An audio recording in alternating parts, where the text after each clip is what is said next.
Hello everyone and welcome to another video on the channel. Today's video is going to be a response video, and this is in response to Jodie's video of top 5 films that kind of like shaped her, made her fall in love with film, that sort of thing. Ash has also done this, so go and check out Ash's video on the same thing if you haven't already. He gave some excellent choices, as did Jodie. So I've gone with 5 as well.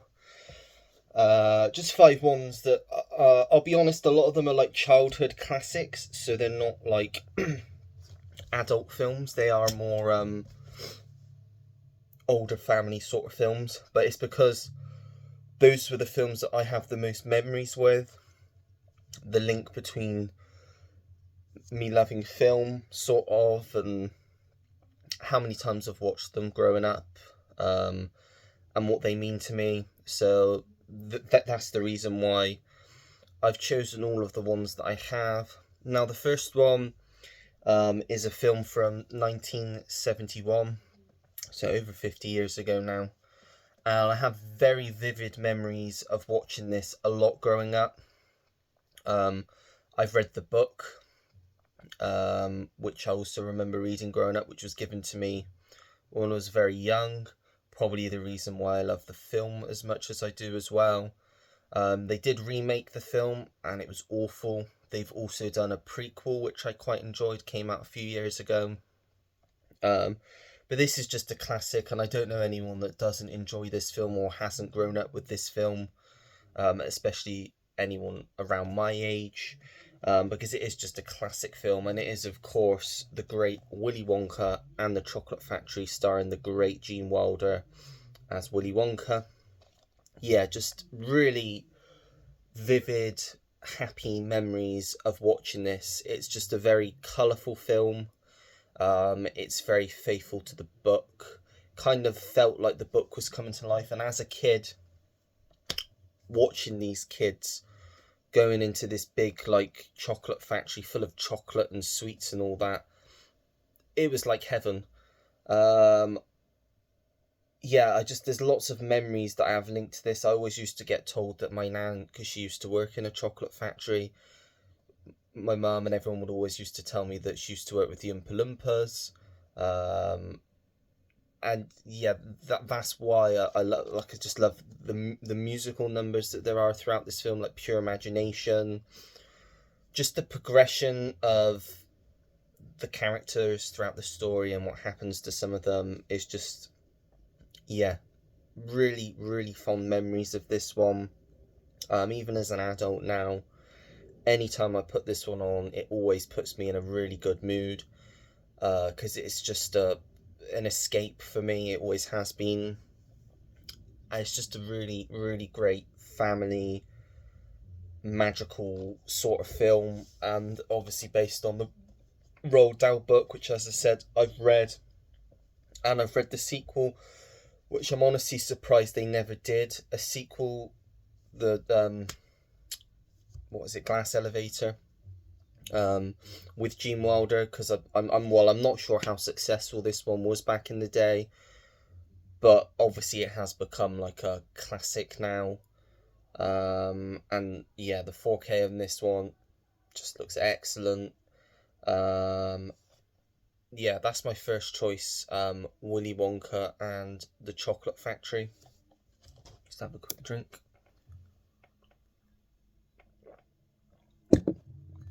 And next up, one that was mentioned on the stream this last week. We talked about this in depth.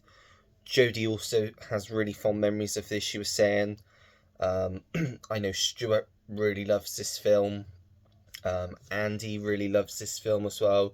A lot of us in the community love this film, because it's just a classic family comedy film that balances lots of different things.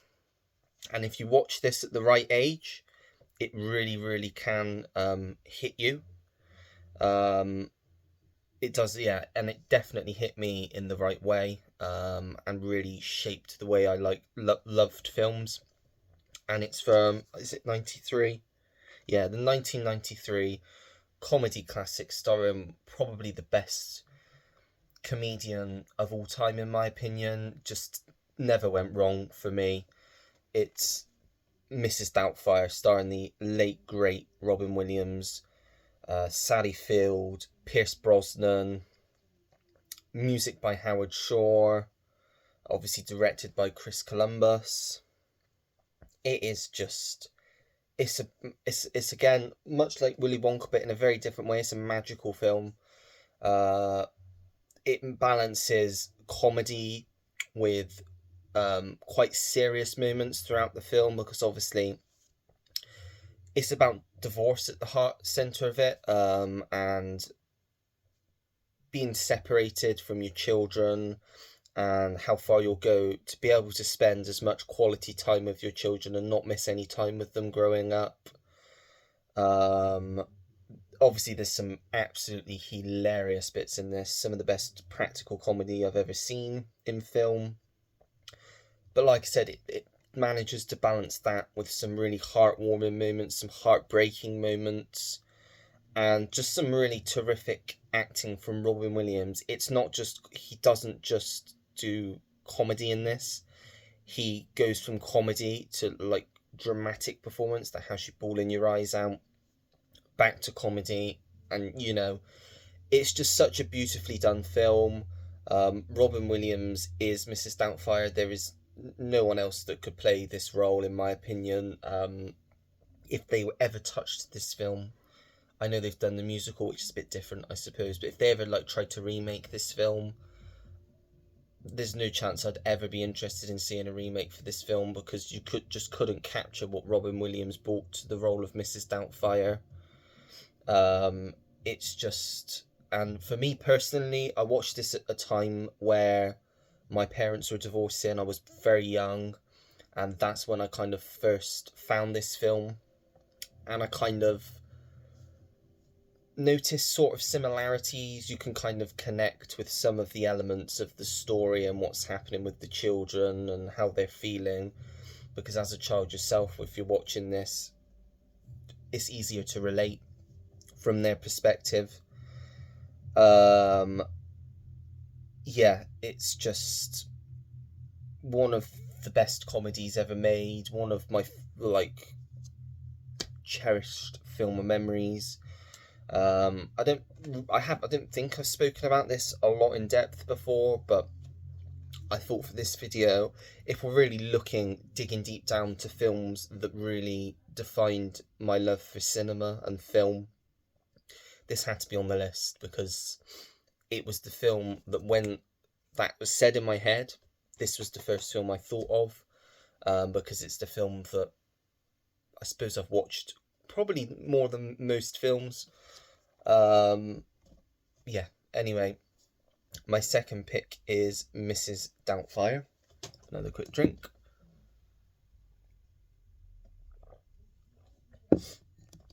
Next up, another family film, and one I think I mentioned in my favourite films from each genre video, which I did a few weeks ago now.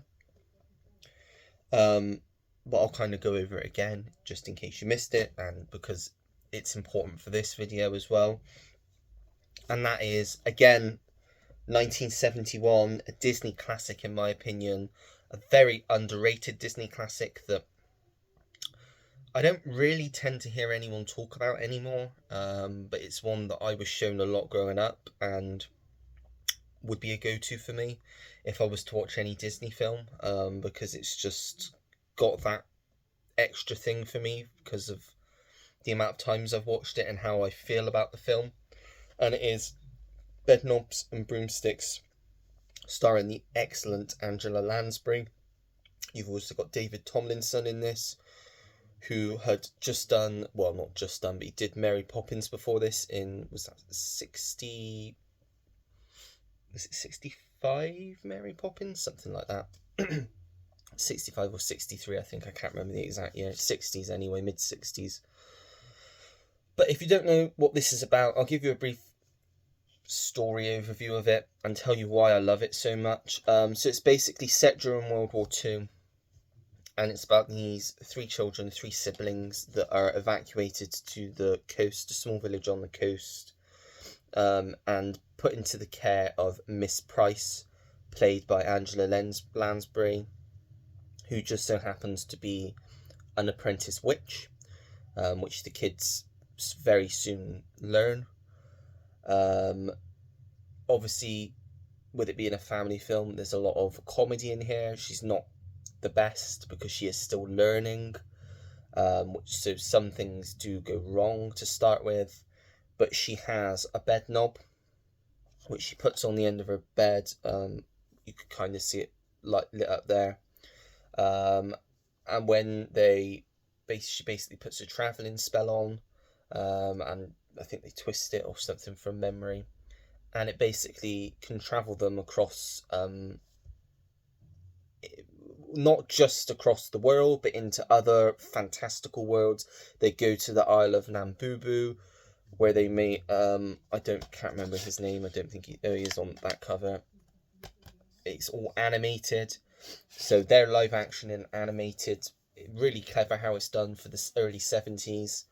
But it's just musical. Some of the songs in this are just big for me because of like how much I've watched this film, and like I said, the special effects in this for the time were exceptional. Angela Lansbury is incredible in this as Miss Price. Always loved Angela Lansbury anyway.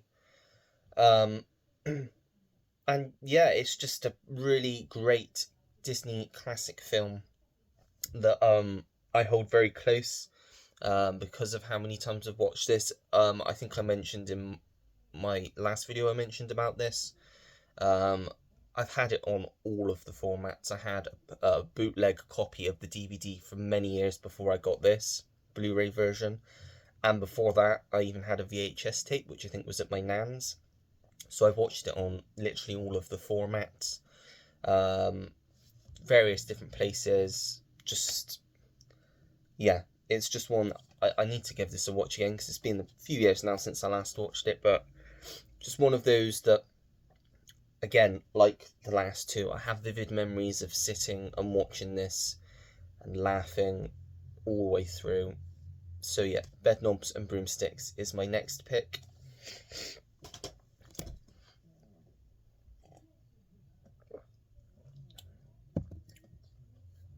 Excuse me.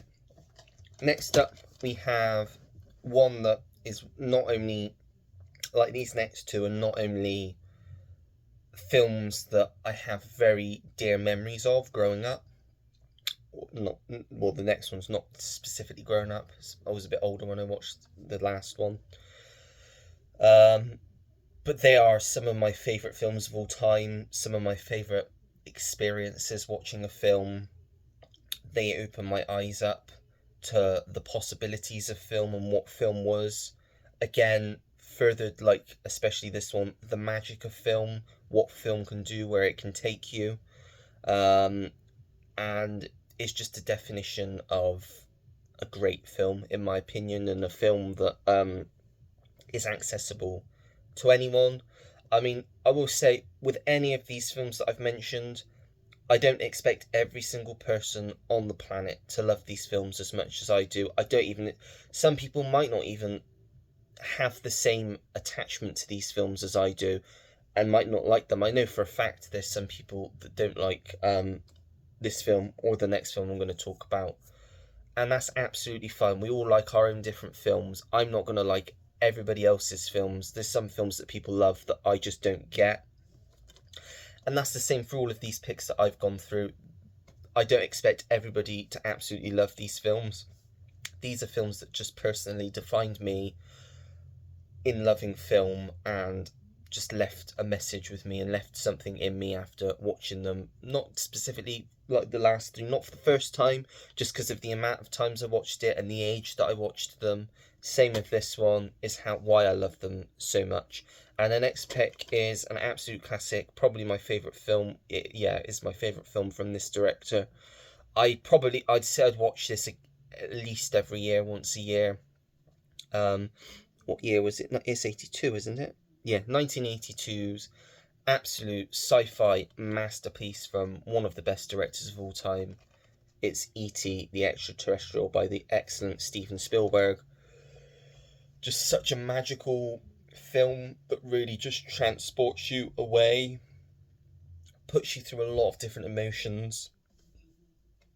You're laughing, you're crying your eyes out at parts, especially the end. Um, it's just a journey again, like a lot of these films, and I think the last four films, the reason why I probably had a fondness for them growing up as a kid is because the most of the lead characters were children themselves, so I kind of imagined myself in that situation, which I'm sure is what a lot of kids watching these sorts of films do. But in this, you just imagine yourself being, like, I always imagined myself being Elliot, meeting E.T., having this, like, pet alien sort of thing, like friends that nobody else knows about, uh, and just trying to help him get home. Um, just, yeah, beautiful. I mean, the look of E.T. for the time is incredible. John Williams' score in this is probably not going to be everyone's in agreement with this. It's my favourite John Williams score, I would say, though. It's just magical. The flying theme just brings back a lot of emotions every time I hear that. Uh, I do sometimes have a tear or two when I do hear that come on, because it's just such a emotional and dear film to me. That, yeah, like I said, probably rented this quite a bit from Blockbuster growing up. I don't actually know if we had the DVD growing up, but this was one of the first, when I started collecting properly, like Blu-ray and 4K. This was one of my very, very first purchases, um, because I had to have it. I got this before I even had a 4K player, just because I had to have it in the collection. I saw it, I just had to get it straight away. Yeah, it's a magical film. It is Steven Spielberg's best, in my opinion. And yeah, just absolutely adore this film. That is E.T. the Extraterrestrial. And then the final one, apologies, because I probably said everything I'm going to say about this film in my last, like, favourite film from each genre video. But because of the nature of this video, I'm going to basically say everything I said in that video again, because that is the reason why I love this film so much. And it is, of course, 1994's Forrest Gump, Tom Hanks, Robert Zemeckis, in what is, and as I said in my last video, always probably will be, my favourite film of all time. I remember watching this for the first time, um, I think I was about 12, when I watched this for the first time. I never used to have a TV in my room, and the only way really I could watch films properly that weren't films we had on DVD downstairs was if I was either at my grandparents on my dad's side, or my grandparents on my mum's side, because they had a television in the bedroom that I stayed in which had Freeview, and that's how I watched this for the first time. I was flicking through one night, and it was on Film 4. It was a 9 o'clock film on Film 4. Didn't really know anything about it. Uh, I don't even know if it was right at the start, but I remember watching from wherever I was all the way through, and it hit a note in me for some reason. I really connected with the character of Forrest, and sort of was able to empathize with what he was going through.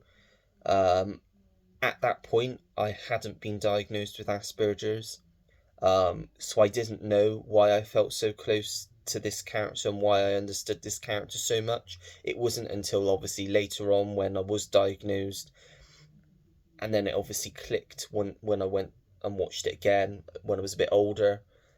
That is why I connected with him so much, and why I just love the story of this film, because he goes on a journey and it's about fighting against the odds, basically.